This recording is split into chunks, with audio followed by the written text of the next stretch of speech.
بسم الله الرحمن الرحيم يا أيها الذين آمنوا لا تتخذوا عدوي وعدوكم أولياء تلقون إليهم بالمودة وقد كفروا بما جاءكم من الحق يخرجون الرسول وإياكم أن تؤمنوا بالله ربكم صدق اللہ العظیم۔ شروع کرتا ہوں اللہ کے نام سے جو بڑا مہربان نہایت رحم والا ہے۔ یہ سورہ سورۃ الممتحنہ ہے، ممتحنہ، اور اس کے اندر 13 آیتیں ہیں، 2 رکوع ہے۔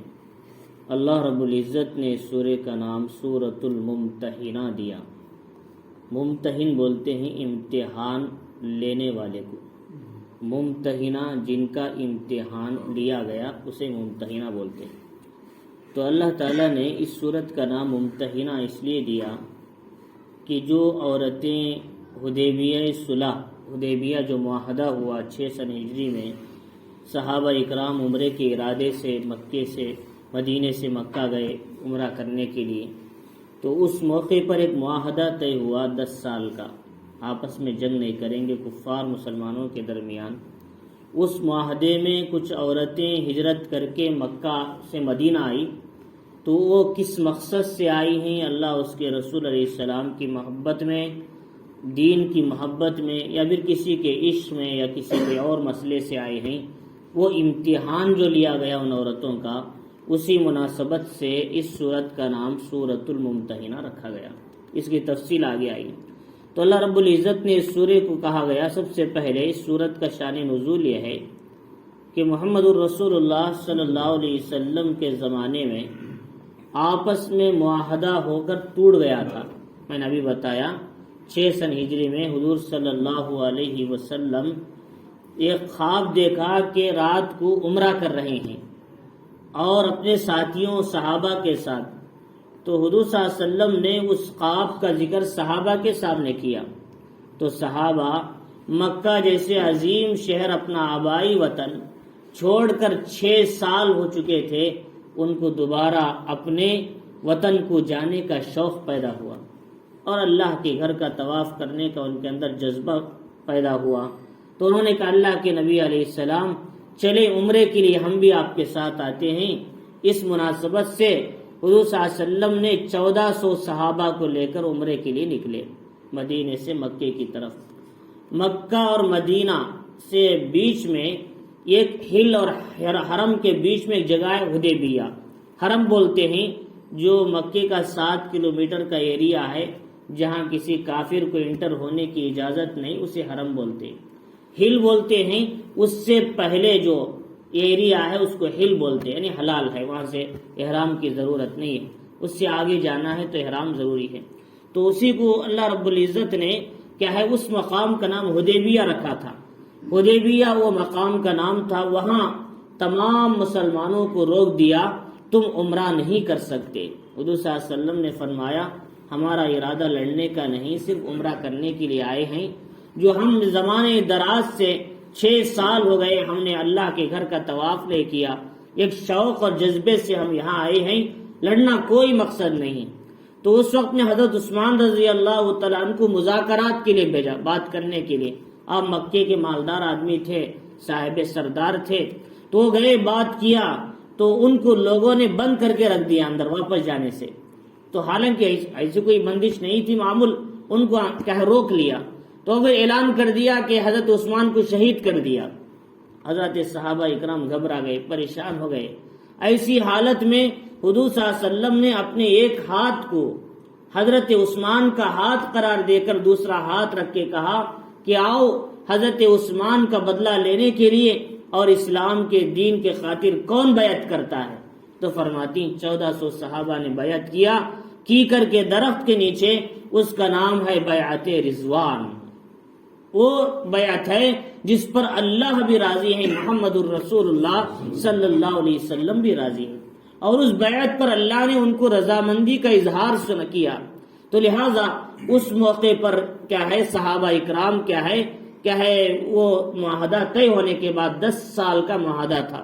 اس معاہدے میں کیا حکم تھا ہمارا کوئی آدمی تمہارے پاس آئے مکے سے مدینے کو، کوئی کافر اسلام لا کر، تمہاری ذمہ داری ہے اسے واپس کر دینا ہمارے کو، لیکن تمہارا کوئی آدمی ہمارے پاس آئے گا ہم واپس نہیں کریں گے۔ ایک دم خلاف تھا، حضرات صحابہ اکرام کو غصہ بھی آ رہا تھا، لیکن حضور صلی اللہ علیہ وسلم کو اس میں آپ کی فتح اور کامیابی نظر آ رہی تھی۔ اللہ نے بتایا تھا اب دب کر صلح کر لو، مان لو ان کی خلاف باتوں کو بھی، ایک دن ایسا آئے گا یہ مکہ تمہارے ہاتھوں میں ہوگا، تم فتح مکہ تمہارا حاصل ہو جائے گا، تمہارا شہر دوبارہ تم اس کے حاکم بن جاؤ گے، ذرا صبر سے کام لو۔ حضرت عمر صلی اللہ علیہ وسلم جانتے تھے، ابو بکر صدیق رضی اللہ تعالیٰ جانتے تھے، لیکن دیگر صحابہ کو اس کا علم نہیں تھا۔ حضرت عمر رضی اللہ تو جوش میں رہتے تھے، ہمیشہ گردن اڑانے کے تیار رہتے تھے، تو لہٰذا حضرت عمر رضی اللہ تعالیٰ نے کہا اللہ کے نبی لڑتے کیوں نہیں، ہمارے اندر طاقت ہے، ہتھیار کے بغیر بھی ہم لڑ سکتے ہیں۔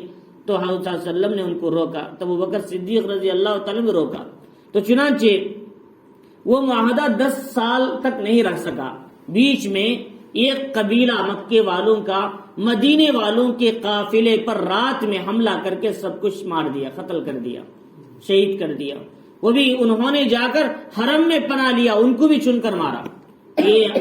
اب یہ لڑنے کے بعد کیا ہوتا ہے، جب دونوں میں معاہدہ ہوتا ہے آپس میں نہیں لڑیں گے، ایک قبیلے والا دوسرے پر حملہ کر دیتا ہے، عہد ٹوٹ جاتا ہے، وعدہ ٹوٹ جاتا ہے، اب ایک دوسرے کو مارنا، قتل کرنا، حملہ کرنا ضروری ہو جاتا ہے شرعی لحاظ سے بھی، تو انہوں نے وعدے کو توڑا ہے۔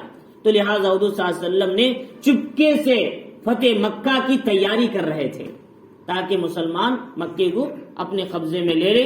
وہ 8 سن ہجری کا زمانہ تھا، تو اس وقت میں ایک عورت مکے سے مدینہ آئی، حضور صلی اللہ علیہ وسلم کے پاس آ کر کہا کہ آپ کیا ہے، حضور صلی اللہ علیہ وسلم پوچھا تمہارے آنے کا مقصد کیا ہے، اس عورت کا نام سارا تھا، تو اس نے کہا کہ کیا اسلام لے کر آئی، فرمایا مسلمان ہو کر، کیا ہجرت کر کے آئی، نہیں، پھر کس مقصد سے آئی، فرمایا کہ تم لوگ مکے کے بڑے مالدار حضرات تھے، سب کے سب مکہ چھوڑ کے مدینہ آ گئے، اور میرا تمہارے یہاں تمہارے مالداروں حضرات کے یہاں گانے گا کر شعار بول کر میں کچھ کما لیتی تھی، لوگ مجھے چندہ دے دیتے تھے، خیرات دیتے تھے، اس سے کھاتی تھی، اور جو وہاں کے جو بڑے بڑے مالدار تھے، ادبا، شیبہ، ولید، وہ لوگوں نے پوچھا کہ یہ کہاں گئے، تمہیں ہمیشہ نچاتے تھے، پیسے دیتے تھے، مغنی عورت تھی وہ، ناچنے والی عورت، اسے پیسے دینا وغیرہ، تو انہوں نے کہا وہ سب کے سب تو بدر کے میدان میں مارے گئے، اب کوئی بچا نہیں، لہٰذا میری غربت کی وجہ سے میں تمہارے پاس مدد طلب کرنے کے لیے آئی۔ حضور صلی اللہ علیہ وسلم نے فرمایا اگرچہ کہ گنہگار عورت ہے لیکن پھر بھی اس کی مدد کرو۔ حضور صلی اللہ علیہ وسلم نے بنی عبد المطلب سے کہا جاؤ ان کی مدد کرو، تو انہوں نے ان کی مدد کیا۔ جاتے ہوئے وہ عورت جب مکے سے واپس ہونے لگی، مدینے سے واپس جانے لگی مکہ کو، ایک صحابی تھے حضرت حاتب ابن ابی بلتہ رضی اللہ تعالیٰ، یہ صحابی جنگ بدر میں بھی شریک تھے، یہ دوسرے ملک سے مکہ آئے تھے، وہیں اسلام قبول کیا، پھر اس کے بعد وہیں آپ نے نکاح کیا، صرف آپ کے بیوی بچے تھے، کوئی نہیں تھا آپ کا کنبہ مکے میں۔ تو جب آپ ہجرت کر کے آئے تو آپ کے گھر والوں کو مکے والے بہت ستاتے تھے، اور آپ کے اور دیگر حضرات صحابہ اکرام اپنے گھر والوں کو چھوڑ کر مدینہ آئے تھے، ان کو تنگ کرتے تھے، ان کا مال چھیننا، ان کے پیسے لے لینا، ان کو تنگ کرنا، ان کی پریشان کرنا، یہ ان کا حال تھا۔ تو حضرت حاتب بن ابی بلتہ رضی اللہ عنہ نے سوچا کہ شاید میں ان کے ساتھ ایک خیر خواہی کروں تو میرے گھر والوں کو ذرا اطمینان سے رہنے دیں گے، ظلم نہیں کریں گے، میں یہ اطلاع دے دوں کہ حضور صلی اللہ علیہ وسلم تمہارے خلاف مکے پر حملہ کرنے کے لیے آ رہے ہیں، چڑھائی کے لیے، فتح مکہ کے لیے آ رہے ہیں، یہ خبر میں ان کو دے دوں گا تو وہ میری اس خبر کی وجہ سے میرے گھر والوں پر ظلم نہیں کریں گے، کم از کم احسان تو سمجھیں۔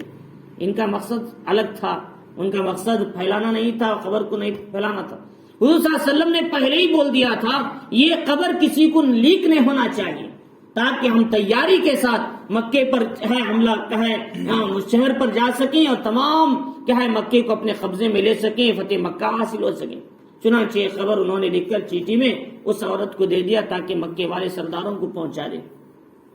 جیسے ہی وہ عورت مکے سے نکل کر یعنی مدینے سے نکل کر مکے کی طرف جانے لگی، روضہ خاک ایک جگہ ہے، فرمایا اس علاقے میں جب پہنچی تو اللہ کی طرف سے وحی اتری محمد الرسول اللہ صلی اللہ علیہ وسلم پر انہی آیتوں کو لے کر، فرمایا کہ اللہ کے نبی تمہاری ایک راز کو فاش کیا گیا، تم چھپ کر تیاری کر رہے تھے فتح مکہ کی، تمہاری قبر عورت کے ذریعے سے مکہ پہنچائی جا رہی ہے، لہذا تم اسے فوراً اس چیزی کو مانگ لو اور اس راز کو بھی دفن کر دو، یعنی ختم کر دو، اسے پہنچنے نہ دو۔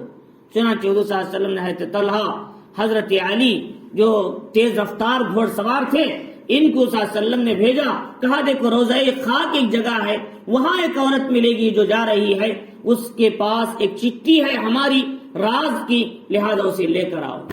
دیکھا صحابہ اکرام دونوں گئے، تیزی کے ساتھ تو عورت ملی، اسے کہا کہ تمہیں ایک آدمی نے تمہیں راز فاش کیا تھا، ہمارا وہاں تک پہنچنا نہیں چاہیے، وہ خط ہمیں واپس کرو۔ اس نے کہا کون سا خط؟ مجھے معلوم نہیں ہے۔ فرمایا ایک خط تمہارے پاس ہے، ہمیں سختی پر مجبور نہ کرو، خط واپس کرو۔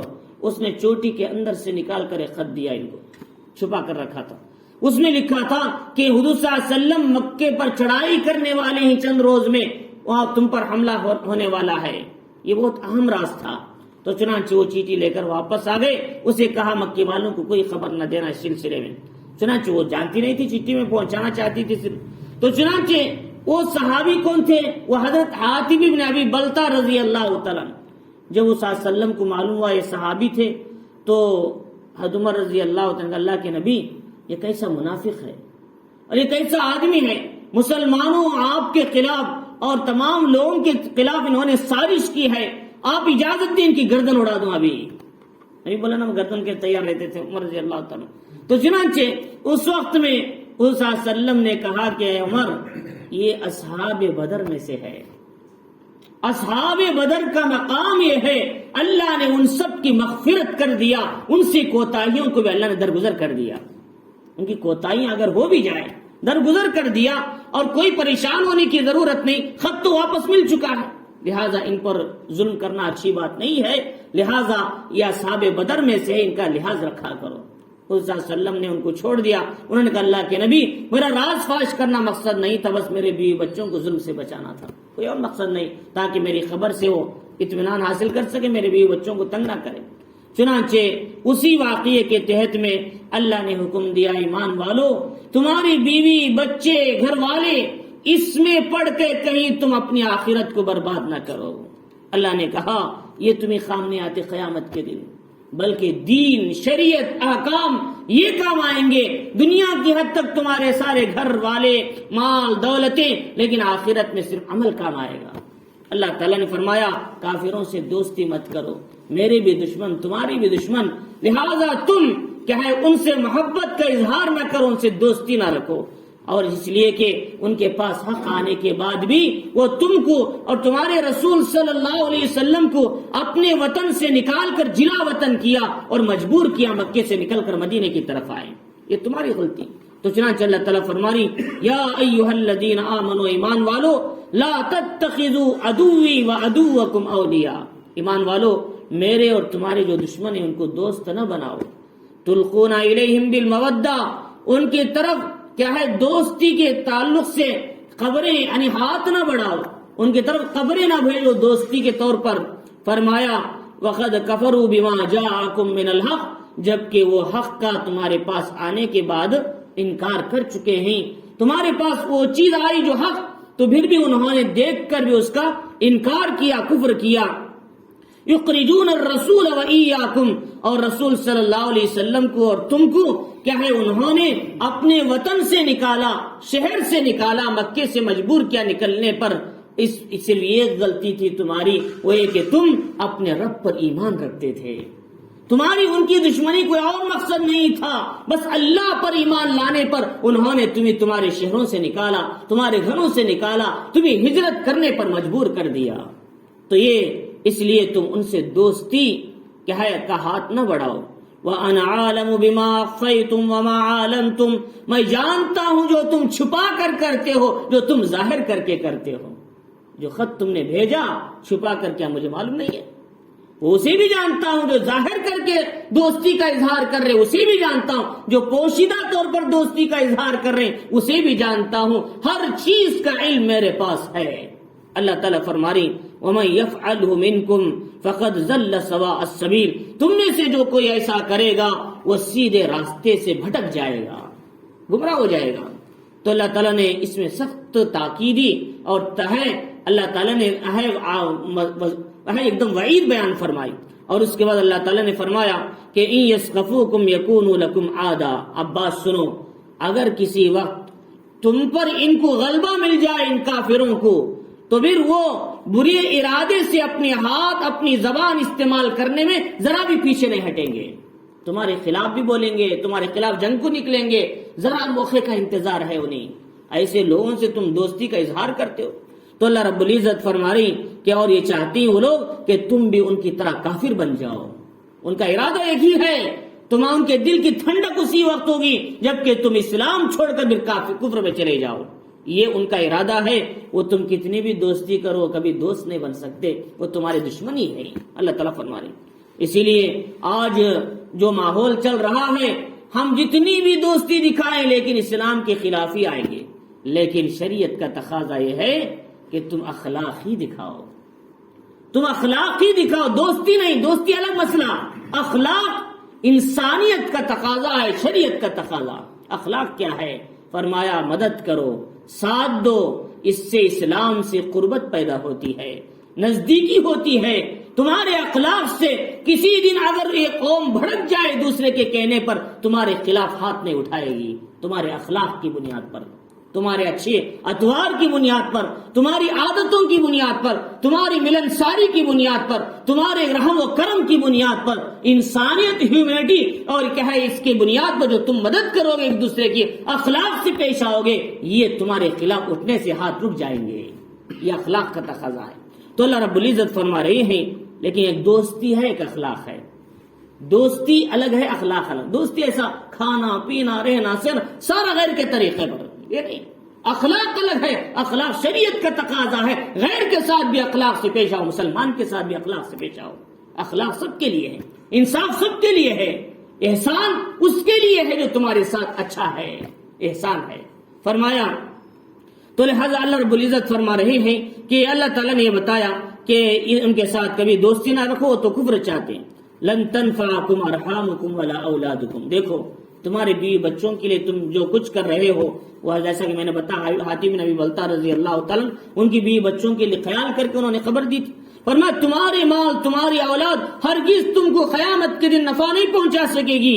یفصل بینکم، اللہ تمہارے درمیان فیصلہ کرے گا قیامت کے دن. واللہ بما تعملون بصیر، اللہ تمہارے اعمال کو دیکھ رہا ہے. اللہ نے کیسے اچھے انداز میں اس واقعے کی کیا ہے اللہ تعالیٰ نے سبق پیش کیا. قد كانت لكم اسوة حسنة في ابراہیم. تم کو کیسا ہونا چاہیے؟ ابراہیم علیہ السلام جیسا ہونا چاہیے. ابراہیم علیہ السلام نے کیا کیا؟ جس ماحول میں پیدا ہوئے بت پرستی کا ماحول تھا، انہوں نے صاف کہہ دیا میری تمہاری دوستی کچھ بھی نہیں ہے جب تک کہ تم اسلام قبول نہ کر لو، ایک اللہ کو نہ مانو. ایک اللہ کو نہ مانو گے ہمارے تمہارے درمیان کوئی کمپرومائز نہیں ہے. یہ کون کہا تھا؟ ابراہیم علیہ السلام نے کہا تھا. فرمایا قد كانت لكم اسوة حسنة فی ابراہیم، تمہارے لیے بہترین نمونہ ہے ابراہیم علیہ السلام کی زندگی ان کے ساتھیوں میں. اذ قالوا لقومهم انا براء منكم ومما تعبدون من دون اللہ. انہوں نے کہا اپنی قوم سے ہم تم سے بھی بری ہیں، تمہارے معبودوں سے بھی بری ہیں، ہمیں کوئی ضرورت نہیں تمہارے معبودوں کی. ہاں یہ بات ہے کفرنا بکم کہ ہم نے تمہارے معبودوں کا، تمہارے غلط عقیدوں کا انکار کیا. ہمارے تمہارے درمیان کیا ہے جب تک دشمنی ظاہر واضح رہے گی، جب تک کہ تم ایک اللہ پر ایمان نہ لاؤ. صاف کہہ دیا ہماری دوستی اس وقت ہے جب کہ تم ایک اللہ پر ایمان لاؤ. ایک اللہ پر ایمان لاؤ گے اب اس کے بعد ہم تم ایک ہو گئے. جب تک اللہ پر ایمان نہیں لاؤ گے تمہیں ہماری دوستی کا کوئی مسئلہ ہے ہی نہیں. دین کی بنیاد پر دوستی ہے، دین کی بنیاد پر بیٹا ہے، دین کی بنیاد پر بیوی ہے. اگر دین نہیں تو شریعت میں یہ کہتی ہے کہ نبی کا بیٹا بھی نہیں، نبی کی بیوی بھی نہیں ہے، خارج ہے اس سے. قرآن مجید نے کیا کہا؟ نوح علیہ السلام کی بیوی حضرت لوط کی بیوی نافرمان تھی. اللہ نے کہا یہ دونوں نیک بندوں کی تحت میں رہ کر لیکن پھر بھی انہوں نے نافرمانی کیا ان کی، لہذا اس لیے ان کی فہرست سے نکل گئے باہر. بیٹا نوح کنعان تھا، فلسطین اسی کے نام سے پڑا، اس نے اپنے باپ کی نافرمانی کیا. اللہ نے کہا اے نوح یہ تمہارے بیٹا نہیں ہے، تمہاری گھر والی نہیں، اس لیے کہ وہ دین سے نہیں، توحید پر نہیں. تو توحید پر نہیں تو تمہارا بیٹا ہے نہ تمہاری بیوی. جو توحید پر ہے تمہاری رشتہ داری، توحید پر ہے تمہارا بیٹا، توحید پر ہے تمہاری بیوی، جو توحید سے الگ ہے وہ تمہارا کوئی تعلق نہیں ان سے، تمہارا سے۔ لہذا یہی صحابہ کی صفت تھی زندگیوں میں۔ جنگ کے میدان میں اگر اسلام کے خلاف باپ بھی آتا تو صحابی کہتے میں اس کی گردن اڑا دوں گا، اس لیے کہ میرے نزدیک میرے باپ سے زیادہ میرا دین محبوب ہے۔ یہ کہا کرتے تھے صحابہ اکرام۔ لہذا حضور صلی اللہ علیہ وسلم پھر بھی کہتے بھئی ایسا مت کرو، وہ تمہارے باپ ہیں، ان کے ساتھ اچھا سلوک کرو۔ لیکن صحابہ دین کے بارے میں بڑے سخت تھے، رحماء بینہم، اور وہ آپس میں بڑے نرم دل، اشداء علی الکفار، کفار پر بڑے سخت تھے۔ قرآن کہتا ہے سورہ فتح کے اندر، تو اللہ رب العزت فرما رہے ہیں، تو اللہ رب العزت نے اس میں بتایا کہ دیکھو ابراہیم علیہ السلام نے صاف کہہ دیا تمہیں ایک اللہ پر ایمان لانے تک تمہاری ہماری دوستی کا مسئلہ ہی نہیں۔ انہوں نے کہا ہاں اتنی بات ہے، اپنے ابا سے کہا کہ ابا میں تمہارے لیے استغفار کروں گا۔ حالانکہ کافر کے لیے استغفار کرنا جائز نہیں ہے، لیکن یہ کب تھا؟ ابھی یہ احکام آنے سے پہلے حضرت ابراہیم علیہ السلام نے کہا ابا تم میرے باپ ہو، میں تمہارے لیے استغفار کرتا رہوں گا۔ لیکن اللہ نے بعد میں احکام اتارے، ما کان للنبی والذین آمنوا ان یستغفروا للمشرکین، نبی اور ایمان والوں کے لیے جائز نہیں وہ مشرکوں کے لیے استغفار کرے، اب نہیں کرنا۔ چنانچہ ابراہیم علیہ السلام جب پتا چلا آپ نے استغفار کرنا چھوڑ دیا، کب؟ جبکہ ان کی موت کفر پر ہو گئی۔ انہوں نے اس وقت تک استغفار کیا جب تک باپ کے لیے دعا کیا، جب تک کہ یقین تھا باپ اسلام قبول کر لے گا۔ جب نا امید ہو گئے، کفر کی حالت میں باپ چلے گئے، انہوں نے استغفار کرنا چھوڑ دیا۔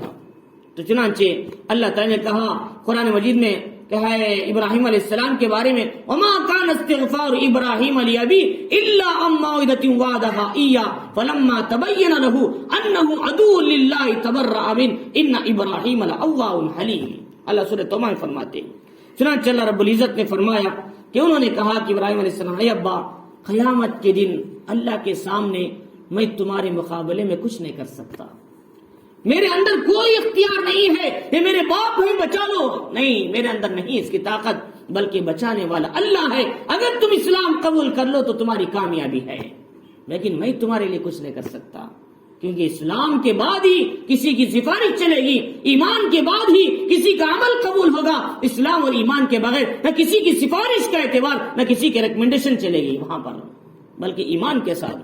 فرماتے ہیں انہوں نے کہا ربنا علیک توکلنا والیک انبنا والیک المصیر، اے ہمارے پروردگار ہم تجھ ہی پر بھروسہ کرتے ہیں، تیری طرف رجوع ہوتے ہیں اور تیری ہی طرف لوٹنا ہے ہم سب کو بھی۔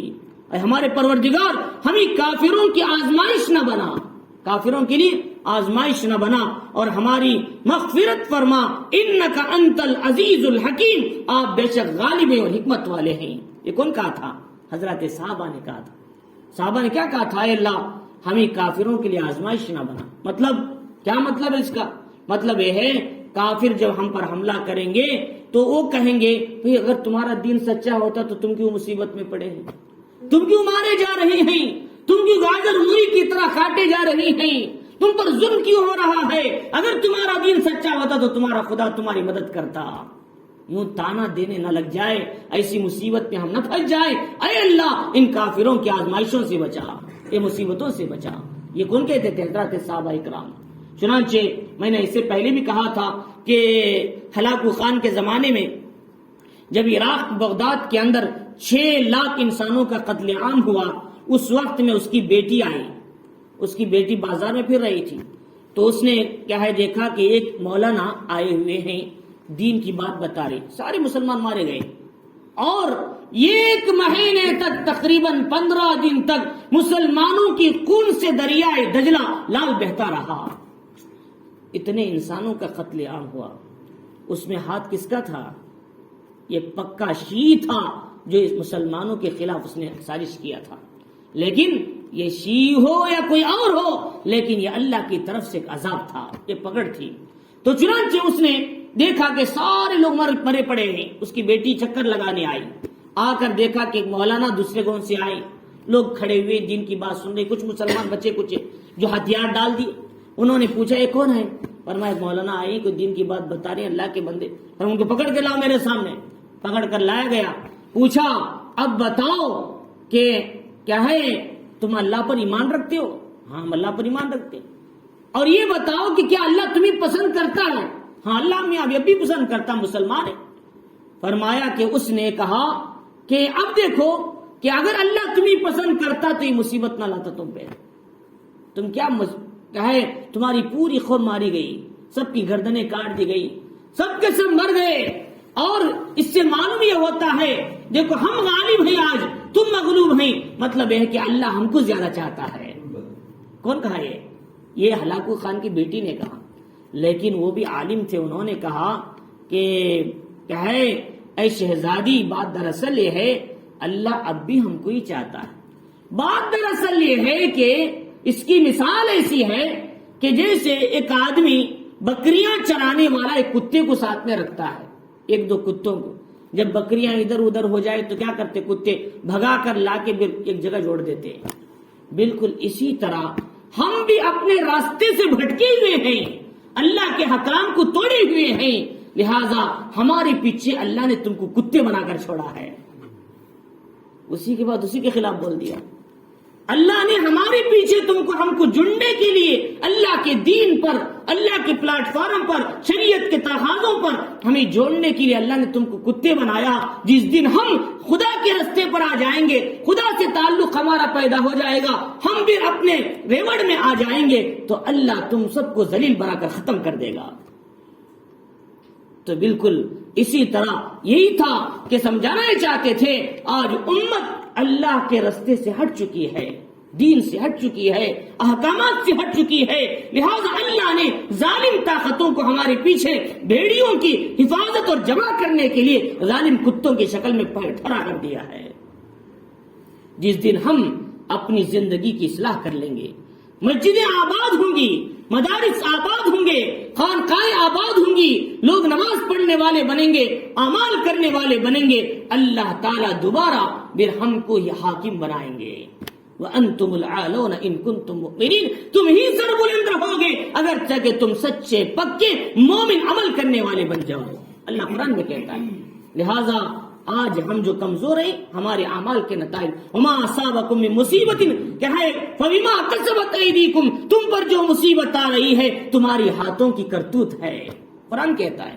تو اللہ تعالیٰ فرمانی کہ لقد کان لکم فیہم اسوۃ حسنہ، تمہارے لیے کیا ہے اس میں نمونہ ہے اس شخص کے لیے جو اللہ پر آخرت کے دن پر ایمان رکھتا ہے۔ ومن یتول فإن اللہ هو الغنی الحمید، اور جو کوئی کیا ہے منہ پھیر لے، اللہ تو بے نیاز ہے، قابل تعریف ہے۔ تمہارے ایمان لانے نہ لانے سے، تمہاری نماز پڑھنے نہ پڑھنے سے اللہ کی شان میں کوئی فرق نہیں ہوتا، اللہ کی ذات نہ گھٹتی ہے، اللہ کا مقام نہ بڑھتا ہے، بلکہ اپنی جگہ اللہ ورع الورع ہے۔ اس کا فائدہ ہماری ذات کو ہوتا ہے۔ قرآن کیا کہتا ہے؟ لا یکلف اللہ نفسا الا وسعها لها ما کسبت وعلیہا ما اکتسبت، نیکی کیا تو اس کے فائدے کے لیے، برائی کیا تو اس کا وبال بھی اسی پر ہے، قرآن کہتا ہے۔ اس سے اللہ کی شان نہیں گھٹے گی۔ مسلم شریف کی روایت ہے ساری دنیا کے انسان دنیا کے بدترین انسانوں کی طرح بن جائے، جب بھی اللہ کی شان میں ایک دھاگے کے برابر کمی نہیں آتی۔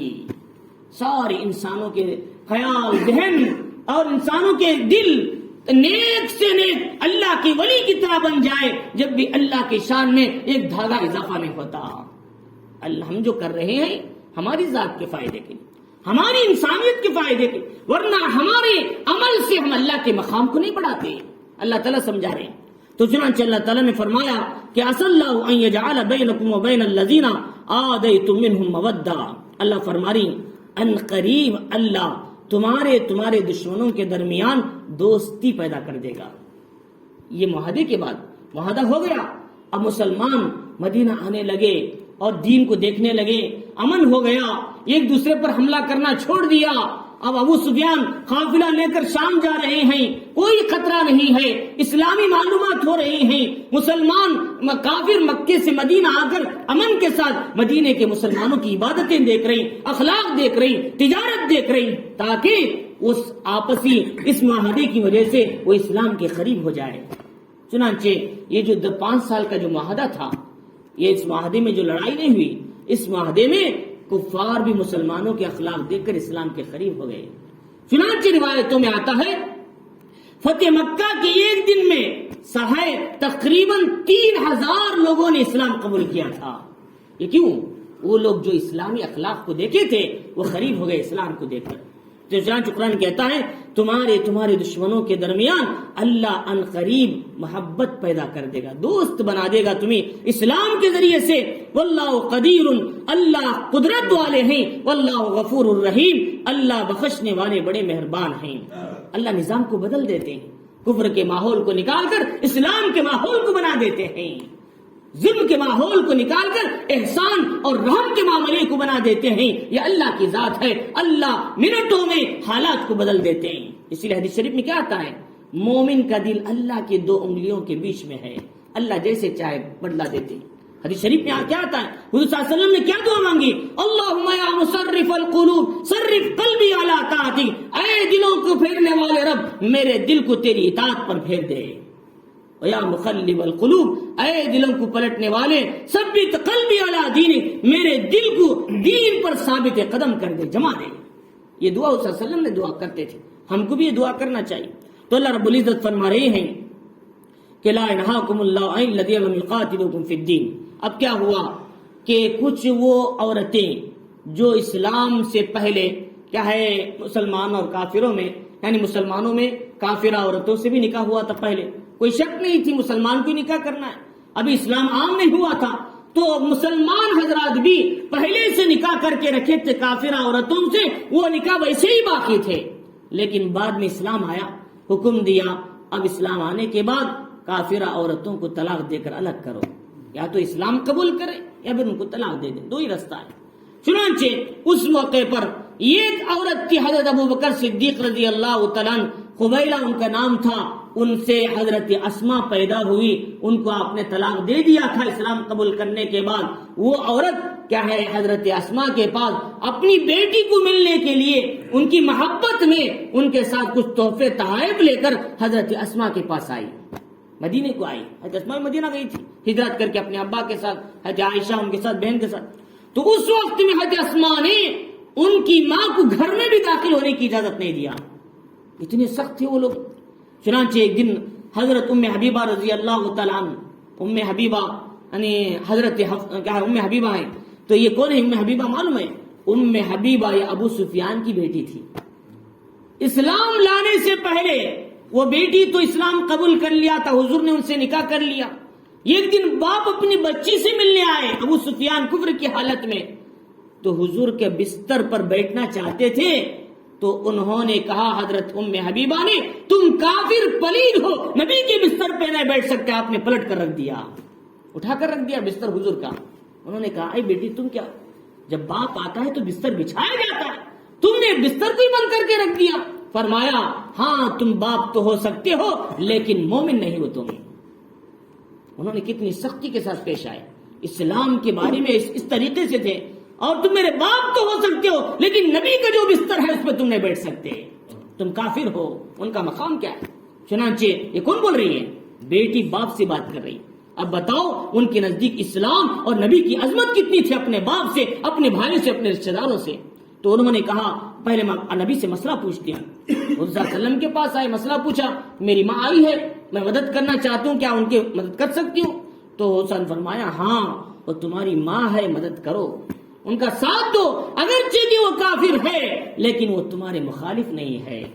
اسلام کے خلاف انہوں نے نہیں دیا، اسلام کے خلاف نہیں گئی. ہاں اتنی بات ہے، وہ کیا ہے تمہاری ماں ہے، تم ان سے مل سکتے ہو. وہ لوگ جو اسلام کے خلاف نہیں ہیں، اسلام سے محبت رکھتے ہیں، تم کو بھی ان سے محبت رکھنا چاہیے، ان کے خلاف نہیں جانا چاہیے. لیکن جو اسلام کے خلاف سازشیں کرتے ہیں، مسلمانوں کے خلاف کیا ہے کوششیں کرتے ہیں، تم کو بھی برابر ان کے ساتھ سختی کا برتاؤ کرنا چاہیے، نرم نہیں ہونا چاہیے تم ان کے ساتھ. قرآن وہ کہتا ہے لا ينهاكم الله عن الذين، اللہ تمہیں نہیں روکتا ان لوگوں سے جو تمہارے سے نہیں لڑتے دین میں، ولم يخرجوكم من دياركم، اور تمہیں اپنے شہروں سے نہیں نکالا، اور ان تبروهم وتقسطوا اليهم، کہ تم ان کے ساتھ احسان کرو، انصاف کرو. اس سے اللہ تمہیں نہیں روکتا بلکہ تم ان کے ساتھ احسان کر سکتے، کیونکہ وہ تمہارے مخالف بھی نہیں، تمہارے خلاف ہونے والوں کا ساتھ بھی انہوں نے نہیں دیا. ان اللہ یحب المقسطین، اللہ تعالیٰ انصاف کرنے والوں کو پسند کرتا ہے. ایک بات دیکھو، احسان کرو ان لوگوں کے ساتھ جو تمہارے ساتھ اچھے ہیں، کافروں میں بھی جو اچھے ہیں اسلام کے مخالف نہیں تم بھی ان کے ساتھ احسان کرو، لیکن انصاف سب کے ساتھ ہو، انصاف سب کے ساتھ ہونا چاہیے، چاہے تمہارا دشمن ہی کیوں نہ ہو اس کے ساتھ بھی انصاف ہونا چاہیے۔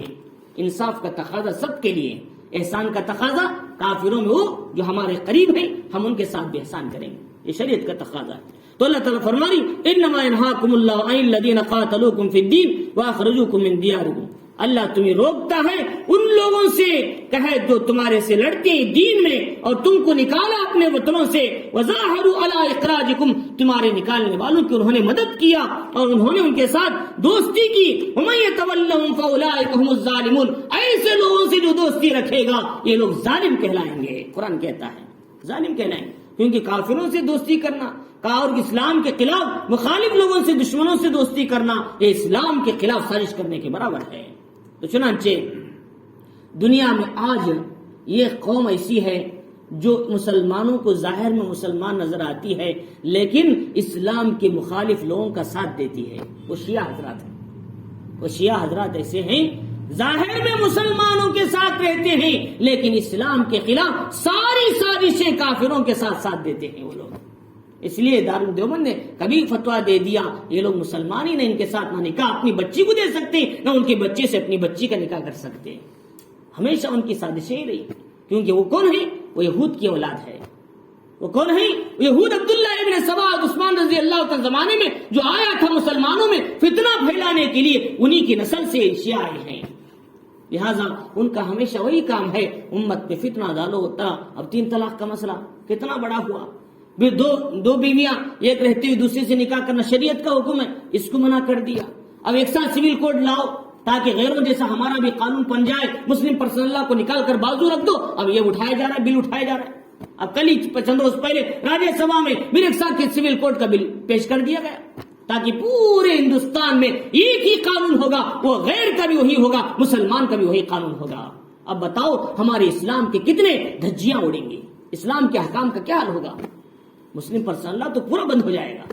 لہذا ایسی سازشیں کرنے میں کون ساتھ دیتے ہیں؟ ان میں سب سے زیادہ حادثہ انہی لوگوں کا ہے جو میں بتا رہا ہوں۔ لہذا فرمایا کہ ایسے لوگ بھی مسلمان کہلانے کے لائق نہیں ہیں، وہ فرمایا وہ بھی کافروں کے برابر ہیں۔ تو اللہ رب العزت فرما رہے ہیں یا ایھا الذین آمنوا اذا جاءکم المؤمنات، اب جب کہا ہے آپس میں معاہدہ ہو مسلمانوں کا 10 سال کے لیے آپس میں نہیں لڑیں گے، اسی معاہدے میں یہ طے ہوا تھا ہمارا کوئی آدمی تمہارے پاس آئے تو واپس کرنا، تمہارا کوئی آدمی ہمارے پاس آئے تو ہم واپس نہیں کریں۔ اس زمانے میں کچھ صحابہ تھے اسلام لا کر کافروں کے قبضے میں تھے مکے میں، انہوں نے یہ معاہدہ طے ہو رہا تھا بھی، انہوں نے ان کافروں کے ہاتھوں سے نکل کر بھاگ کے مدینہ آ گئے۔ حضور صلی اللہ علیہ وسلم کو مجبوراً ان صحابہ کو واپس کرنا پڑا، کیوں؟ معاہدہ ہو گیا تھا۔ کیا معاہدہ ہوا تھا کہ کوئی آدمی مکے سے مدینے کو آئے تو واپس کرنا، اور مدینے کا کوئی آدمی مکے کو جائے تو واپس نہیں کرے، معاہدہ طے ہو گیا تھا۔ اسی زمانے میں حضرت ابو جندل ایک صحابی تھے، مکے میں کافر کے قبضے میں تھے، ظلم سے رہے تھے، انہوں نے وہاں سے آزاد ہو کر مدینہ آ گئے، حضور صلی اللہ علیہ وسلم کے سامنے منت سماجت کیا، اللہ کے نبی میں دوبارہ مکہ جانا نہیں چاہتا، میں مدینے میں رہنا چاہتا ہوں۔ حضور نے فرمایا نہیں نہیں، میں نے کافر سے معاہدہ کیا ہے، معاہدہ ہوتا ہے، لہذا تم واپس جانا پڑے گا۔ ان کو بڑا تکلیف ہوئی، صحابہ کو بھی تکلیفیں ہوئی، ہمارا مسلمان بھائی جو ہے رہائی کے بعد دوبارہ پھر ظلم میں جا رہا ہے، پھر مصیبت میں جا رہا ہے، پھر ان پر ظلم کے پہاڑ توڑے جا رہے ہیں۔ اور اسی زمانے میں کچھ مسلمان عورتوں نے ہجرت کر کے مکے سے مدینے کو آئی۔ اب یہ حکم عام تھا، مسلمان بھی، مرد بھی آ گئے، عورتیں بھی آ گئی۔ اب جب مسلمان ہو کر یہ ہجرت کر کے مدینہ آئی، ان کے کافر شوہر آئے ان عورتوں کو لینے کے لیے۔ اس وقت میں اللہ نے یہ آیتوں کو اتارا، کہا کہ دیکھو یہ جو حکم ہے واپس کرنے کا یہ صرف مردوں کے لیے ہے، عورتوں کے لیے نہیں ہے۔ یہ صرف مردوں کے لیے حکم، عورت اس میں شامل نہیں۔ یہ حکم عام ہے، لیکن عام حکم میں ہمارا حکم یہی ہے کہ یہ حکم صرف مردوں کے لیے چلے گا۔ جو مسلمان عورت ہجرت کر کے مکے سے مدینہ آئے گی ہم ہرگز اسے واپس نہیں کریں گے، شریعت کا حکم آ گیا۔ حضور صلی اللہ علیہ وسلم نے یہ معاہدہ ان کے سامنے رکھا، پھر اسی کے مطابق معاہدہ طے ہوا۔ چنانچہ قرآن مجید کہتا ہے یا ایھا الذین آمنوا، اے ایمان والو، اذا جاءکم المؤمنات مہاجرات فامتحنوہن، جب تمہارے پاس مومن عورتیں ہجرت کر کے آئے تم ان کا امتحان لے لیا کرو۔ ابھی میں نے بتایا کیا امتحان؟ فرمایا ان سے پوچھنا ہے کیا تم کسی کی محبت میں تو نہیں آئے مکے سے مدینہ، کسی کے عشق میں، یا بھی تمہارے شوہر سے لڑ کر تو نہیں آ گئی چند روز کے لیے، بلکہ تمہارے آنے کا مقصد بتاؤ، سچی بات بتاؤ، کیا تم اللہ اس کے رسول کی محبت میں آئے ہو یا کوئی اور مقصد سے آئے ہو؟ اگر تم اللہ اس کے رسول کی محبت میں آئی ہے، اب ہم تمہیں دوبارہ واپس نہیں بھیجیں گے، تمہیں امن کے ساتھ مدینے میں رہنے کی اجازت ہے، تم نے جو کافر سے مہر لیا وہ مہر بھی بیت المال سے واپس کر دیا جائے گا، تمہارے ساتھ احسان کیا جائے گا، یہ شریعت نے بتایا۔ تو چنانچہ اللہ تعالیٰ فرمائی اللہ اعلم بایمانہم، تمہارا کام امتحان لینا ہے، ان کے دل میں کیا ہے اللہ جانتا ہے۔ تم تو صاف بتا دیا انہوں نے ہم خالص اللہ کی محبت میں آئے، حضور کی محبت میں آئے، اب تمہیں زیادہ کھریدنے کی ضرورت نہیں، ان کا ایمان کیا ہے اللہ جانتا ہے، وہ دل میں ایمان اظہار کریں گے تو جو اظہار کی وہ ظاہر بات ہے۔ فَإِنْ عَلِمْتُمُوهُنَّ مُؤْمِنَاتٍ فَلَا تَرْجِعُوهُنَّ إِلَى الْكُفَّارِ، اور جب وہ ایمان لا لیا اب دوبارہ ان کو کافروں کی طرف واپس نہ بھیجو۔ فرمایا لَا هُنَّ حِلٌّ لَهُمْ وَلَا هُمْ يَحِلُّونَ لَهُنَّ، نہ یہ عورتیں ان کافروں کے لیے حلال، نہ وہ مرد ان عورتوں کے لیے حلال ہے۔ اب سب کے سب الگ الگ ہیں۔ چنانچہ یہ حکم آنے کے بعد جتنی صحابہ کی زندگیوں میں کافرہ عورتیں تھی بیوی بن کر، اللہ تعالیٰ نے یہ حکم لایا تو ان تمام صحابہ نے اسی وقت طلاق دے دیا۔ یہ حکم آنے کے بعد اسی وقت کافرہ بیویاں تھیں، جب ابتدا میں اسلام کا کوئی قانون نہیں تھا، جب کافر عورتوں سے بھی نکاح ہو جاتا تھا، یہ حکم آنے کے بعد تمام کے تمام نے اپنی کافر بیویوں کو طلاق دے دیا اسی وقت۔ طلاق دینے کا مسئلہ ہی کیا ہے؟ اسے اسلام پیش کریں گے، وہ بھی اسلام قبول کر لے تو دونوں کا نکاح باقی ہے، اسلام قبول نہیں کیا تو فوراً نکاح ٹوٹ جاتا ہے۔ 3 مہینے گزرتے ہی دونوں کا نکاح ختم ہو گیا، عورت کا، شوہر کا تو جب بھی ختم ہو گیا، عورت کا 3 مہینے گزرتے اس کا نکاح خود بخود ٹوٹ جاتا ہے، کسی کے توڑنے کی ضرورت نہیں۔ یہی اصول ہے۔ مثلا ایک آدمی اسلام قبول کیا، دونوں میں سے میاں بیوی میں سے کافر تھے دونوں کے، اب مرد اسلام قبول کیا تو امام حنیفہ رحمۃ اللہ علیہ فرماتے ہیں بیوی کو بلا کر پوچھو کیا تم بھی اسلام لاؤ گی؟ اگر اس نے کہا میں بھی اسلام قبول کرتی ہوں، اب دونوں کا نکاح ویسے ہی برقرار رکھا جائے گا، نیا نکاح نہیں کریں گے۔ جیسا کہ حضرت ابو العاص رضی اللہ تعالیٰ عنہ کا حضرت زینب رضی اللہ تعالیٰ عنہ سے نکاح ہوا تھا حضور کی بیٹی سے، تو چنانچہ بعد میں ان سے کہا گیا کہ تم چاہے تو اسلام قبول کر لو، پھر حضرت زینب کو چھوڑ دو۔ انہوں نے کہا اللہ کے نبی میں بھی اسلام قبول کرتا ہوں، چنانچہ ان کا نکاح ویسے باقی رکھا گیا، چنانچہ مکے سے مدینہ ہجرت کر کے آ گئے۔ تو چنانچہ اس طریقے سے فرمایا کہ ان کا نکاح ویسے باقی رکھا جائے۔ اگر بیوی نے کہہ دیا میں اسلام قبول نہیں کرتی، فرمایا دونوں کا نکاح اسی وقت ٹوٹ جائے گا، یہ شریعت کا مسئلہ ہے۔ تو چنانچہ حضرت عمر رضی اللہ تعالیٰ کی زندگی میں 2 عورتیں کافرہ تھیں، اسی وقت طلاق دے دیا۔ ایسے حضرت طلحہ ان کی زندگی میں اور کافرہ عورت تھی، اسے طلاق دے دیا۔ یوں انیک عورتیں جو مسلمہ ہیں ان سے نکاح کیا، کافرہ عورتوں کو اپنے ہاتھ سے چھوڑ دیا۔ اور اس کے بعد یہ بتا اللہ تعالیٰ نے وَآتُوهُم مَّا أَنفَقُوا، اب ظاہر بات ہے مسلمان عورتیں ہجرت کر کے مکے سے مدینہ آئی ہیں، اب ان کے کافر شوہر آئیں گے، وہ پوچھیں گے ہم نے ان کو مہر دیا تھا، وہ مہر واپس کرو۔ اب یہ غریب عورتیں ہجرت کر کے آئی، ان کے پاس مہر کی رقم واپس کرنے کی طاقت کہاں ہے؟ فرمایا بیت المال سے ان کی مہر واپس کرو کافروں کو۔ یہ شریعت نے حکم دیا، مسلمانوں کا جو بیت المال ہے مدینے میں اس سے ان کا مہر کافروں کا واپس کر لو، تاکہ دونوں میں کوئی تعلق نہ رہے اور دونوں کو کوئی متحد تکلیف نہ رہے، دونوں الگ الگ ہو جائیں گے۔ اللہ تعالیٰ فرمانی وَلَا جُنَاحَ عَلَيْكُمْ أَن تَنكِحُوهُنَّ إِذَا آتَيْتُمُوهُنَّ أُجُورَهُنَّ، لیکن اب یہ عورتیں ہجرت کر کے آ گئی اور اسی طریقے سے کیا قید ہو کر آ جاتی تھی جنگوں میں، حکم یہ تھا ان عورتوں پر عدت نہیں ہے، کوئی مسلمان آدمی مہر کے ساتھ نکاح کر کے ان سے زندگی گزار سکتا ہے۔ لیکن یہ مہر کو سر پہلا مہر وہ کیا ہے آپس میں تعلق ختم ہونے کے لیے، اب یہ مہر تم اپنا ذاتی مہر دے کر نکاح کرنا ہے اسلامی اصولوں سے، 2 گواہ ہونا اور کیا ہے اس کے ساتھ ساتھ کیا ہے ایک ولی ہونا اس کا، اور اس کے ساتھ ساتھ نیا مہر ہونا، یہ مہر تم الگ سے دینا ہے، جو مہر تم نے پہلے دیا کافروں کو نہیں، الگ سے بیوی کو مہر دے کے ان عورتوں سے نکاح کر سکتے ہیں۔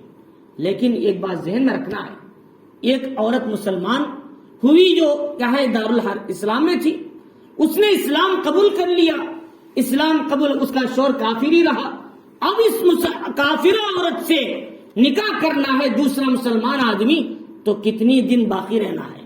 فرمایا یہ کافرہ عورت جو اسلام لائی اس سے کوئی مسلمان آدمی نکاح کرنا چاہتا ہے 3 مہینے تک خاموش رہنا ہے، عدت گزرنا ہے، اور 3 مہینے عدت گزرنے کے بعد میری کوئی مسلمان آدمی ایک کافرہ عورت جو اسلام لائی وہ مسلمہ اس سے نکاح کر سکتا ہے. لیکن امام صاحبین کہتے ہیں ابو یوسف رحمۃ اللہ علیہ یہ 3 مہینے کے علاوہ ایک اور 3 مہینے گزرنا چاہیے، 6 مہینے کے بعد اس سے نکاح کر سکتے ہیں. لیکن فتویٰ اسی مسئلے پر ہے جو میں نے بتایا، 3 مہینے گزرتے اس سے کوئی دوسرا آدمی نکاح کر سکتا ہے، کوئی پریشان ہونے کی ضرورت نہیں. بلکہ چند روز پہلے ایک اسی شہر کے قاضی صاحب نے مجھے اسی مسئلے کے تعلق سے فون کیا تھا، میں نے ان کو یہی مسئلہ بتایا تھا. تو میرے حال تو شہر کے بہت سے لوگ بھی میرے مسئلہ پوچھتے ہیں، قضات وغیرہ حضرات بھی، لہذا میرا کام ہے مسئلہ بتانا. تو میں جو احکام، جو فتویٰ مفتہ بھی جو قول ہے میں وہی مسئلے کو بتاتا ہوں، اختلافی مسئلہ میں نہیں بتاتا. تو لہذا اس لیے فرمایا کہ شریعت کہتی ہے کہ تم نیا مہر دے کر اس سے نکاح کر لو جو اسلام قبول کر لیا اس کی عدت گزرنے کے بعد. اور فرمایا وَلَا تُمْسِكُوا بِإِسْمِ الْكَوَافِرِ، شریعت نے کہا دیکھو مسلمانوں کہ کافر عورتوں کو اپنے نکاح میں نہ رکھو، فوراً انہیں رخصت کر دو، فوراً بھیج دو ان کو. اسلام آنے کے بعد اب کافرہ بیویوں کو اپنے نکاح میں رکھنا جائز نہیں ہے. قرآن کہتا ہے وَاسْأَلُوا مَا أَنفَقْتُمْ وَلْيَسْأَلُوا مَا أَنفَقُوا، چاہیے کہ تم نے جو خرچ کیا ہے ان بیویوں پر، ان کافرہ عورتوں پر چاہیے کہ تم ان کے پیسے واپس لے لینا چاہیے، مہر.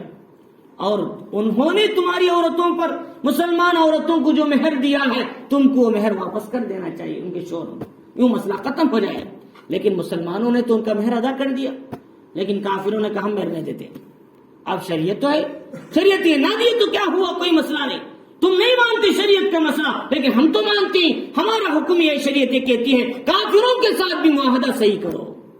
ہم تو ہمارے اپنا اخلاق بتائیں، تم ہمارا حکم مانو نہ مانو ہمیں سے کوئی مسئلہ نہیں ہے. تو چنانچہ ذالکم حکم اللہ، اللہ تعالیٰ فرماری یہ اللہ کا فیصلہ ہے. یحکم بینکم، اللہ تمہارے درمیان فیصلہ سناتا ہے اور کرتے ہیں. اللہ تعالیٰ علم والے اور حکمت والے. اللہ تعالیٰ نے پھر بتایا وَإِن فَاتَكُمْ شَيْءٌ مِّنْ أَزْوَاجِكُمْ مِنَ الْكُفَّارِ، اگر تمہاری بیویوں میں سے کفار کی طرف تم نے کوئی چیز چھوڑا ہے فَعَاقَبْتُمْ فَآتُوا الَّذِينَ ذَهَبَتْ ازواجہم، کہ تم کیا ہے ان کو، ان کی بیویوں کو دے دیا کرو جو کچھ انہوں نے، تم نے جو خرچ کیا ہے. واتقوا اللہ الذی انتم بہ مؤمنون، اللہ تعالیٰ سے ڈرتے رہو اس لیے کہ تم اس پر ایمان رکھتے ہو. اور اللہ تعالیٰ نے آخر میں ایک بات یہ بتائی کہ دیکھو ایک تو عورتیں آئی، انہوں نے کہا ہم مسلمان ہو چکے ہیں، اللہ کی محبت میں، حضور کی محبت میں آئی، تم نے امتحان لے لیا. دوسرا کام کیا کرنا ہے، وہ جو نیک عورتیں جو آئی ہیں مکے سے مدینہ ہجرت کر کے، ان کی اسلام پر بیعت بھی لے لو، ان کو اسلام پر بیعت لے لو. کس بات پر؟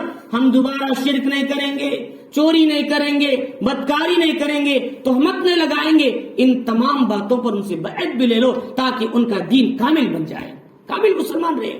چنانچہ قرآن کہتا ہے یا ایھا النبی اذا جاءک المؤمنات، اے نبی جب تمہارے پاس مومنہ عورتیں بیعت کرنے کے لیے آئیں تو اس بات پر کہ وہ اللہ کے ساتھ کسی کو شریک نہیں کریں گے، ولا یسرقنا، چوری نہیں کریں گے، ولا یزنینا، کہیں بدکاری نہیں کریں گے، ولا یقتلن اولادہن، اپنی لڑکیوں کو زندہ دفن نہیں کریں گے، فیملی پلاننگ نہیں بنائیں گے. اور اس کے بعد فرمایا ولا یعصینک فی معروف، اور کسی بھی نیک کام میں آپ کی نافرمانی نہیں کریں گے اور کسی پر تہمت نہیں لگائیں گے. فرمایا ان باتوں پر ان سے بیعت لے لو. واستغفر لهن اللہ، اور کیا ہے ان کے لیے اللہ کے سامنے استغفار بھی کیا کرو. ان اللہ غفور الرحیم، اللہ تعالیٰ بخشنے والا مہربان ہے. ایک تو انہوں نے اظہار کر دیا اسلام کا، دوسرا اسلام ایمان کی بیعت کے ذریعے سے تکمیل بھی ہو گئی. اب حضور صلی اللہ علیہ وسلم بیعت کیسے کرتے تھے؟ بعض لوگ پوچھتے ہیں کیا عورتیں بھی بیعت کرنا چاہیے؟ ہاں عورتیں بھی بیعت کر سکتے ہیں، لیکن جبکہ عورتیں دیندار ہو، شریعت پہ چلتی ہو، اعمال والی ہو، نماز والی ہو، جیسے مرد حضرات نیک اللہ والے مرد سے بیعت کرتے ہیں، عورتیں بھی ان سے بیعت کر سکتے ہیں. لیکن یہ بیعت کرنا کیسا ہے؟ ہاتھ میں ہاتھ ملا کر نہیں، نامحرم عورتوں کو ہاتھ میں ہاتھ ملا کر بیعت کرنا حرام ہے. فرمایا پردے کے پیچھے سے جو حضرت کہیں گے وہی کلمات کو دہرائیں گے، بس اس کے علاوہ کچھ نہیں. ہمارے انتپور میں بھی ہمارے چپل والے قیوم صاحب جو گلزار پیٹ میں، ان کے پاس مولانا اسد مدنی رحمۃ اللہ علیہ آتے تھے. حسین احمد مدنی رحمۃ اللہ علیہ کے خاص کیا ہے بیٹے بھی تھے، خلیفہ بھی تھے. حضرت کے پاس مرد حضرات سامنے بیعت کرتے تھے. عورتوں کو کہا جاتا تھا یہ کپڑا چھوڑا جائے گا، اس کپڑے کو اندر ساری عورتیں پکڑے. حضرت کیا ہے اپنے بیعت کے کلمات بولتے تھے، وہ عورتیں بولتی تھی، وہیں بیعت ختم ہو جاتی تھی.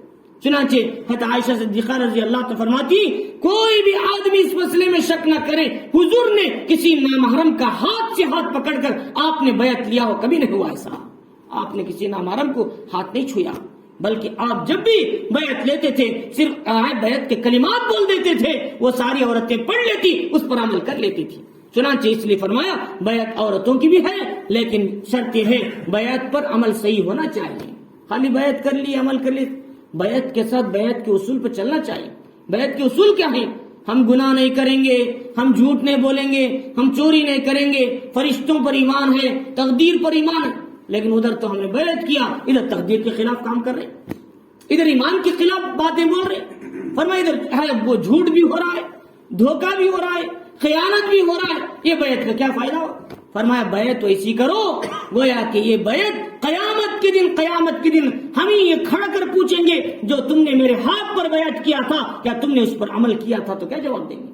فرمایا بیعت ایسی ہونی چاہیے، کامل ہونی چاہیے، مکمل ہونی چاہیے، یہی اصل بیعت کہلاتی ہے، ورنہ پھر ہر کوئی روڈ پہ جانے والے بیعت کرا دیں گے۔ اور اس کے بعد یہ بتایا اللہ رب العزت نے یا ایھا الذین آمنوا، ایمان والو، لا تتولوا قوما غضب اللہ علیہم، ایمان والو فرمایا کہ تم ایسی قوم سے دوستی نہ رکھو کہ غضب اللہ علیہم، اللہ نے جن پر چاہے اپنا غضب نازل کیا، وہ کون ہے؟ کفار ہے، یہود ہے، نصارہ ہے، وہ سارے کے سارے لوگ ہیں۔ قرآن مجید میں ہم کہتے ہیں غیر المغضوب علیہم ولا الضالین، اے اللہ ہمیں سیدھا رستے پہ چلا جو انبیاء کا، صلحاء کا، شہیدوں کا، لیکن وہ رستہ نہیں جن پر تیرا غضب نازل ہوا، یہود نہیں، وہ لوگ بھی نہیں جو گمراہ ہو گئے، نصارہ ہیں، بلکہ وہ کون لوگ ہیں جن پر غضب اللہ کا نازل ہوا؟ یہود ہیں، قیامت تک ان پر اللہ کا غضب ہوتا رہے گا۔ خدیسو من الآخرہ، وہ لوگ آخرت سے مایوس ہو چکے، جیسا کہ کفار مرنے کے بعد زندہ ہونے سے مایوس ہو گئے، ایسے لوگ بھی اللہ کی ذات سے، آخرت سے ان کا یقین ہی نہیں ہے۔ اللہ رب العزت نے ان آیتوں کے اندر بتایا کہ دیکھو کافروں سے دوستی نہ رکھا کرو، وہاں اتنی بات ہے کہ اخلاق سے پیش آنا اسلام کا تقاضا ہے، انصاف سب کے ساتھ ہے، اخلاق سب کے ساتھ ہے، لیکن دوستی الگ ہے، اخلاق الگ ہے۔ دوستی ایسی نہ بناؤ کہ تم ان کے ساتھ اٹھ رہے ہو، ان کے ساتھ کھا پی رہے ہو، انہی کے ساتھ 24 گھنٹے گزار رہے ہو۔ فرمایا ان کے برے اثرات تمہاری زندگی میں آئیں گے، ایک دن تمہارے ایمان کو سلب کرنے کا نتیجہ بن جائیں گے۔ فرمایا اس لیے کافروں سے دوستی نہ رکھا کرو، ہاں ضرورت کے بقدر۔ اور دوسری بات یہ بتائی اللہ رب العزت نے، یہ اولاد، یہ بیوی، بچے، یہ کام نہیں آئیں گے قیامت کے دن، دین کام آئے گا، شریعت کام آئے گی، وہاں اسی کی کامیابی ہے۔ یہ سب کے سب تو تمہیں قبر میں ڈالنے کے بعد 3 دن کے بعد تمہیں بھول جائیں گے، اس کے بعد تمہیں یاد ہی نہیں رکھیں گے۔ تمہاری اصل باقی تمہاری نماز، تمہارا روزہ، تمہاری آخرت، تمہارا صدقہ، تمہاری خیرات، تمہارا قرآن کی تلاوت، تمہارا فجا جہاد فی سبیل اللہ، اللہ کے راستے کا مجاہدہ، یہی تمہاری قبر میں، تمہارے حشر میں کام آئے گا، کوئی کچھ کام نہیں آئے گا۔ اور اس کے بعد یہ بتایا اللہ رب العزت نے، دیکھو کہ مثال کے طور پر ابراہیم علیہ السلام کی زندگی کو دیکھو، انہوں نے کیسے اپنے باپ کو بھی الگ کر دیا۔ دین نہیں ہے تمہارا میرا کوئی تعلق نہیں، دین پر ہے تو تم میرے باپ ہو، شریعت پر ہیں تم میرے خاندان ہو، اگر توحید سے تم الگ ہو میرا تمہارا کوئی تعلق نہیں ہے جب تک کہ تم کلمہ قبول نہ کر لو۔ اللہ انہوں نے کس طریقے سے اپنے آپ کو توحید پر جما لیا۔ اور اس کے بعد یہ بتا اللہ تعالیٰ نے کہ دیکھو جو لوگ تمہارے مخالف نہیں ہیں تم ان کے ساتھ احسان کرو، سلوک کرو، لیکن جو تمہارے مخالف ہیں ان سے کبھی دوستی نہ رکھنا، قیامت کے دن تم ظالم ٹھہرائے جاؤ گے۔ فرمایا مومنہ مہاجرہ عورتیں اگر تمہارے پاس آئے اسلام قبول کر کے، ان کی حفاظت کرنا، ان کی مدد کرنا تمہاری ذمہ داری ہے۔ آج بھی کوئی مسلمہ عورت نہ غیر مسلم اسلام لاتی ہے، مسلمان عورتوں کی ذمہ داری ہے کہ ان کے گھر کا لحاظ رکھیں، ان کی مدد کریں تاکہ دوبارہ اسلام سے مایوس ہو کر کفر کی طرف نہ چلے جائے۔ لہذا ہمارے اننت پور میں بھی کئی بچے اسلام قبول کر چکے ہیں، نو مسلم ہیں، لیکن ان بچوں کو کوئی آدمی اپنی بیٹیاں دینے کے لیے تیاری نہیں ہے۔ وہ سوچ رہی کہ ہم نے اسلام قبول کر کے بڑی مشکل میں پڑ گئے، کاش ہم کافر ہوتے تو ہماری بیویاں ہوتی۔ اس کا نقصان کسے ہوگا؟ امت مسلمہ پر ہوگا۔ فرمایا کہ اس لیے نو مسلم لڑکوں کو بھی شادی کا انتظام کرو تاکہ وہ بھی اسلام کے قریب رہے، اسلام کی محبت ان کے دل میں باقی رہے، ورنہ کیا ہوگا؟ اسلام سے نفرت آ جائے گی۔ اسی اننت پور میں 100 لڑکے ہیں نو مسلم، وہ لڑکیوں کو ڈھونڈ رہے لیکن کوئی باپ ان کو اپنی بچی دینے کے لیے تیار نہیں ہے۔ کیا انہوں نے کیا گناہ کیا؟ کیا جرم کیا انہوں نے؟ کلمہ پڑھنا ان کا جرم تھا. لہذا اگر وہ مسلمان ہے، وہ نیک ہے، اللہ کے ہاں اس کا مقام بھی وہی ہے جو عام مسلمان، پیدائشی مسلمان کا جو مقام ہے. لہذا اگر آپ کو پوچھیں جو نو مسلم میں جتنا تقویٰ ہے، پیدائشی مسلمانوں میں اتنا تقویٰ نہیں ہوتا. اور آپ کو پوچھیں تو ایسے کئی لوگ ہیں ذرے ذرے مسئلے کو بھی میرے سے پوچھتے ہیں، نو مسلم ہیں، یہ حلال ہے یا حرام ہے، اپنی زندگی کا قدم اٹھانے سے پہلے پوچھ کے عمل کرتے. اب بتاؤ وہ پیدائشی مسلمان سے زیادہ بہتر ہے یا نہیں؟ فرمایا لیکن ہے ہمیں ترغیب دلانا ہے. کوئی غریب لڑکیاں ہیں، تم ادھر ادھر دینے کے بجائے وہ لڑکیاں کہیں ادھر ادھر بھاگ جائیں گی، غیر مسلموں کے ساتھ چلے جائیں گی، اس سے بہتر ہے ایک نو مسلم ہے، کلمہ کو ہے، اس لڑکے کے ساتھ نکاح کرو تاکہ وہ امن کے ساتھ زندگی گزار سکے، اسلامی زندگی گزارے. لہذا یہ ہماری ذمہ داری. اور اس کے بعد یہ بتایا مومن عورتوں سے بیعت کر سکتی ہیں، لیکن بیعت مرد اگر کرائیں تو ہاتھ نہیں لگائیں گے اور نہیں دیکھیں گے، پردے کے پیچھے سے بیعت ہوگی. اور فرمایا دیکھو کہ ایسے کافروں سے دوستی نہ بڑھاؤ جن پر اللہ کا غضب نازل ہوا. فرمایا کہ یہ سارے احکام اللہ کی طرف سے ہیں، ان باتوں پر عمل کرنا، اس پر اپنی زندگی گزارنا ہمارے لیے ضروری ہے. اللہ تعالیٰ ہمیں ان باتوں کو سمجھنے، اس پر عمل کی توفیق عطا فرمائے.